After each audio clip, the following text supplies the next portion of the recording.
Hi guys, and welcome to Finish It Friday, Volume 1, or Episode 1. I'm not sure how I'm going to say it.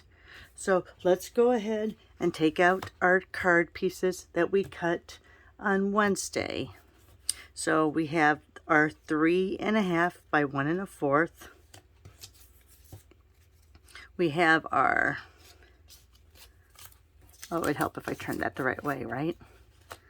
We have our 3 3/4 by 1 1/4. We have our 3 by 3s that can be either just regular squares or they can be embossed. We embossed ours. We have our 3.5 by 3.5. We have our 3 3/4 by 3 3/4. And then you should have one or two card bases that are 8.5 by 5.5 scored at 4 1/4. So again, it's half a cardstock, 8.5 by 5.5 scored at 4 1/4.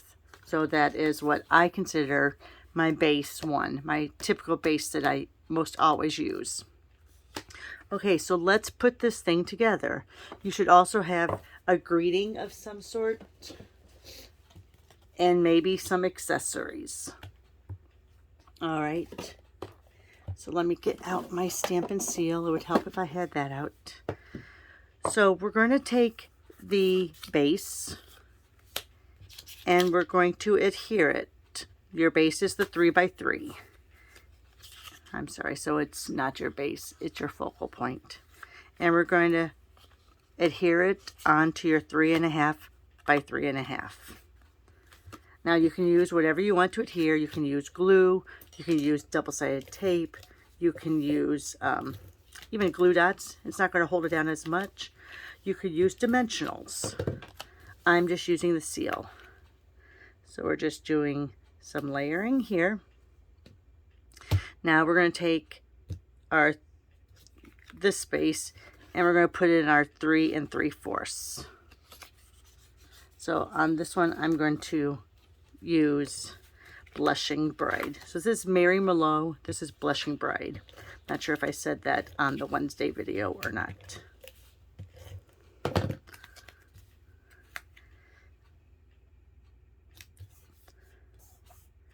And then we're going to take our card base. And I think I'm going to do it on that. Even though that's not that bad, it's too matchy-matchy for me. If you want to sponge the edges, you could do that. Then that would make a nice look. But I'm going to just put it on this. Now, on this, you could do it vertically or you can do it horizontally. I think for the sake of this card, I'm going to do it vertically.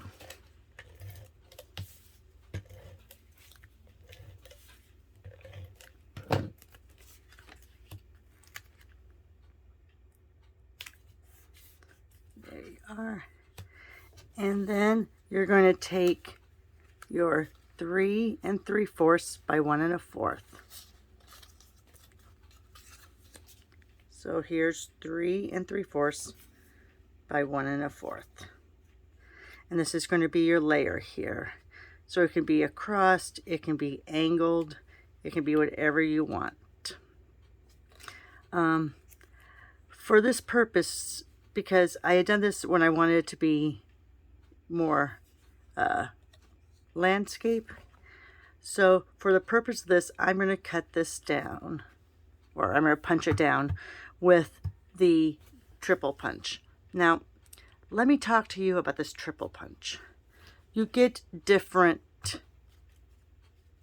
if you go around the world, what I call is around the world. You see how you get two, wait, oh, here we go. If you just take your piece and go around like this, you get a rounded side and a pointed side. Let me see if you can see that. See how this one is rounded and this is pointed? And I really didn't like that. So if you just go around the world, you're going to get that looks like that.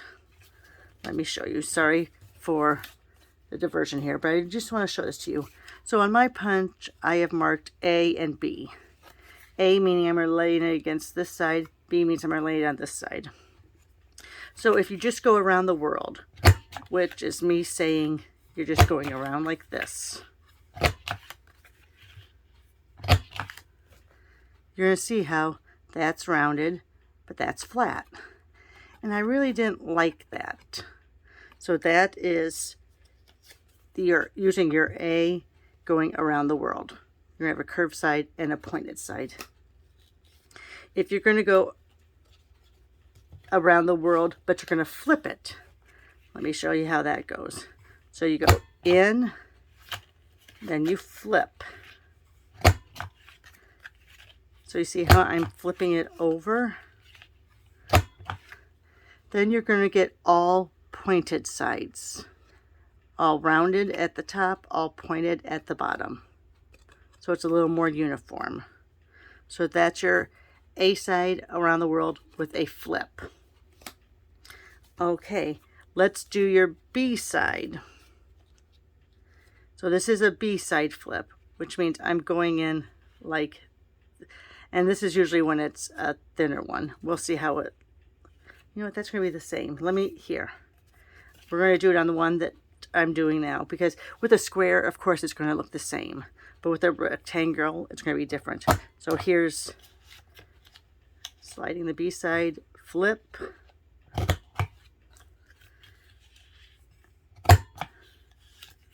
So see, you're putting, oh, that's the A side flip. I'm sorry, that's the A side flip because we started it with the long side on the A. So let me show you A side flip. See how we have that pointed? All right, but now let's show you a rectangular piece. Let me see if I have one here. I do. On the B side flip, which means we're putting the long side on the B. So here, and flip. Here, long side along that B side, and flip. And then you get a rounded. So let's show that to you again. Here was the A side flip when you put your long side of your rectangle. So you have a more, ooh, look at all those beautiful little corners. So A side flip, it's more rectangular. Let me put it against this so you can see. See how that's more rectangular? B side flip, you're going to get more rounded. All right, so long story short, it was because when I first did the pieces of this card, I punched it like that. I didn't like how that looked. I wanted it to be more round because I had too many square lines already. Okay, so here is, so this was your 3 3/4 by 1 1/4. So now see how it has a little bit more, it fits just a little bit better. And then you're going to take your 3 1/2 by 1 1/2 and your stamp on your greeting. Now the happy birthday barely fits on this, but we're going to do it. Let me get my Mary Merlot. And again, if we wanted to match up like this, we would go long side on the A flip, and this probably will take off some of my words now. And then flip. No, wait. A side. Yes, flip. Sorry. So we went in like that. Flip. A side. And flip. All right. So there we have a little bit of that mimic.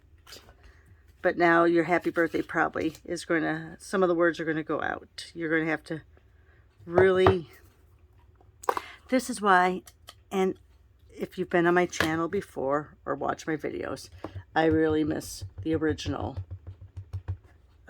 detail punch with the 3. I still use it because it has my corner rounder, but I really miss it. So let's go like this. See, you get most of that, you just lose a little bit of the swirls, but you still have that. So now we're going to adhere with our tape. Sorry, and usually on a Finish It Friday, I'm not going to do something like that, but I just wanted you to know if you were following along and using the exact same punch that I'm using, that's why you might have more of a square edge versus a rounded edge. Let's go ahead and put that down there. We're going to leave just a little bit of colors in there.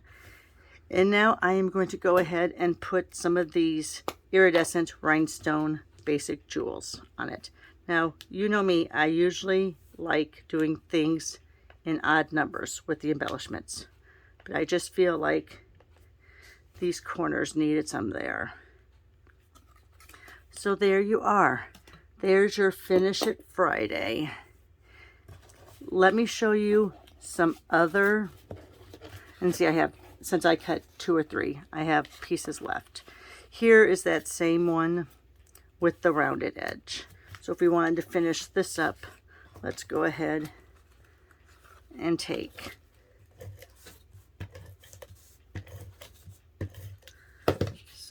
this on this on this.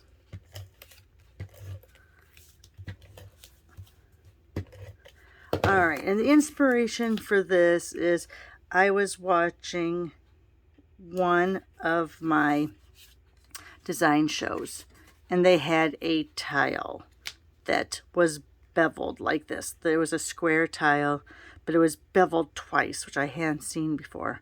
So I really thought that was pretty cool. This one, I'm going to do landscape. So we're going to go ahead and put the 3 square layers there. We're going to put this, now this is the rectangle with the B flip. So lined the long side up against that B side and flipped it. I think I'm going to put a little more up like that. And then let's go ahead and put a few more jewels on it. Where did I throw my Take Your Pick tool?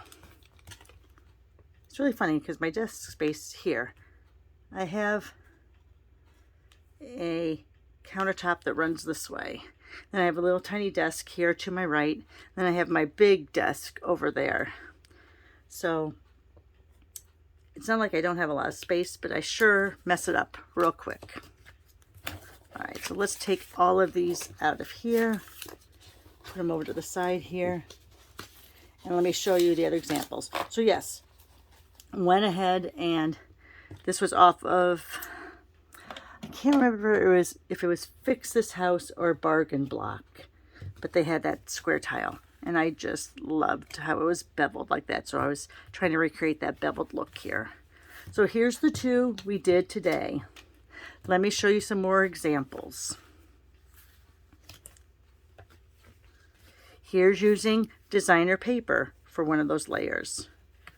And then there's using the punch, but using that rectangle behind it. So I didn't go ahead and use that through the punch. Here's one for more masculine looking. So instead of using the iridescent, I use the, what are these called? Let me look. Rustic metallic. Here's another one. Now, if this was going to be a masculine, because this is more masculine colors, I would use a different font. I would probably use just the typeset font from, oh, I can't think what it is right now. It's one of the floral ones. Oh, can't think what it is. Yeah, let's see. Maybe I would use that. There's one that's just, and I'll find it out and I'll put it on the Facebook page, but it's just a straight type happy birthday. And I want to say it's in the, oh my gosh, this is going to bother me now. Oh, this one. I could picture the paper and that artistically inked. So I probably would use that happy birthday for a masculine card because it's a little too swirly girly. And here's another one. Now on this one, I went ahead and I inked up that folder. So let me show you. So I took the folder, I inked it up on the side that has, it's not the raised side, it's the recessed side. So this is the bumpy raised side. I don't know if you can see it. This is like the recess. So I inked this up, ran it through, and got that look. Now there's many, many other ways you could do these cards. Let me see. With your 3x3 square, and I don't have anything done on these. On your 3x3 square, you could do off center and then have your big base underneath there. Let me show you. That's what I mean. So you could have like that, and you could have that off center. And have, you know, if you have it embossed, or you could then stamp a focal point. You still would have room here to bring your card. If you're doing it as a portrait, you could do it like that, and you could still have your little greeting down there. So that's another way you could do it. Okay, if you want to, go ahead and put your creation on my Facebook page. It's my Stampin' Up! Business page. So you would search for Roxi Adams Independent Demonstrator, and it should pop up. If I can grab my daughter or son and figure out how to put a link, I'll go ahead and put a link below in the description. But otherwise, just search for Roxi Adams. It's a public page, so anyone can look at it. So look for Roxi, R-O-X-I, Adams, A-D-A-M-S, Independent Demonstrator. And yeah, that's about it. So there you are. There's your Finish It Friday. Here's the ones we actually did, and here's the few extra bonus ones. All right, guys, thanks for joining me. If you liked the video, give me a thumbs up. Tell your friends about my YouTube channel. I'm trying to get to 500. That way I can actually have community messages go out and that, so I can give you notifications of when the next video is coming up, or invites. All right, guys, thanks a lot, and have a great weekend.